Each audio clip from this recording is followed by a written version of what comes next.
Olá, humanos, tudo bem? Aqui quem vos fala é o professor Jairo Beraldo.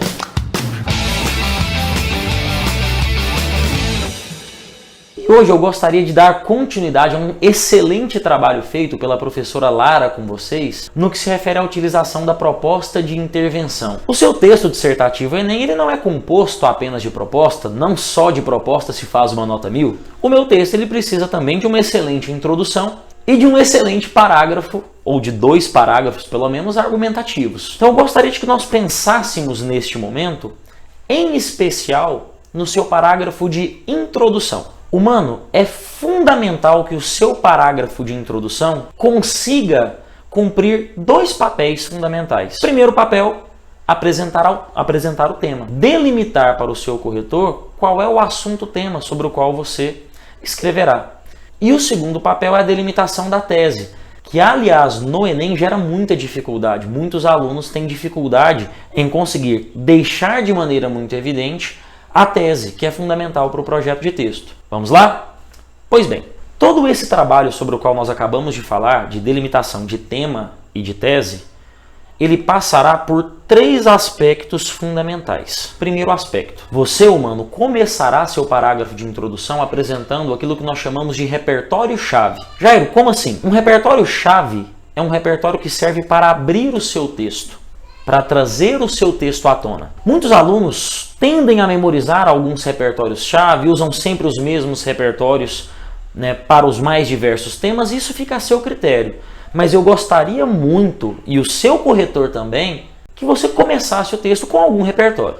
Por exemplo, imaginemos, vai anotando aí, mano, eu quero que você anote esse parágrafo de introdução para mim, que nós tivéssemos que escrever sobre o tema: os desafios enfrentados pelas comunidades indígenas brasileiras. Tudo bem? Eu vou usar como repertório-chave, o repertório que abre o meu texto, o romantismo. Falarei sobre os romances indianistas. Vamos lá? Meu texto começaria assim: no romantismo, vírgula, construiu-se em torno da figura do índio o sentimento de nacionalismo e de brasilidade, vírgula, ao atribuir-lhe a alcunha de herói nacional.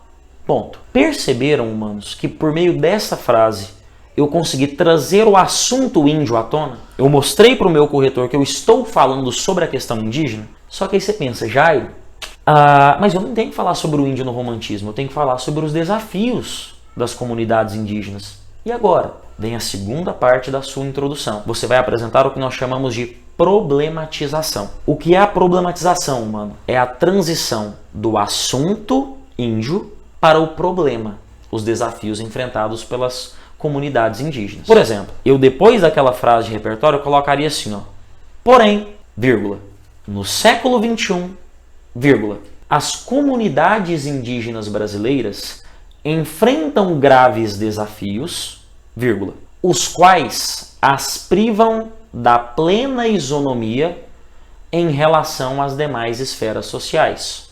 Ponto. Vejam que nesse segundo passo eu deixei claro, corretor, eu problematizei. Eu estou te mostrando que eu não vou analisar a questão indígena dentro do aspecto positivo, dentro daquilo que há de bom, dentro daquilo que já melhorou.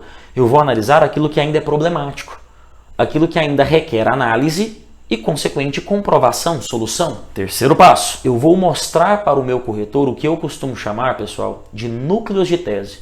A gente vai até patentear isso aqui, a gente vai chamar de método humanamente de introduzir textos. Você vai, ao final do seu parágrafo de introdução, marcar claramente 2 núcleos. Jairo, o que serão esses 2 núcleos?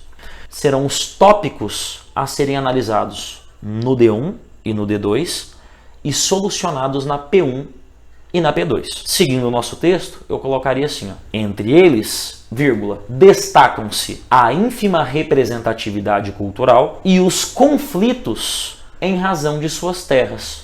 Ponto final. Vamos unir tudo? No romantismo, vírgula, construiu-se em torno do índio o sentimento de nacionalismo e de brasilidade, vírgula, ao se atribuir a alcunha de herói nacional.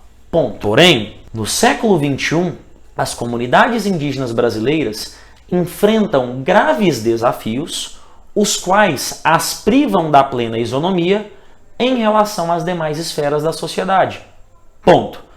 Entre eles, destacam-se a ínfima representatividade cultural e os conflitos em razão de suas terras. Ponto final. Mano, com essa introdução é correr pro abraço, é buscar o 1000. Nos próximos vídeos nós mostraremos como seguir esse texto. Usaremos a mesma temática, a questão indígena, para mostrar como argumentar e posteriormente como concluir. Tudo bem? Um abraço.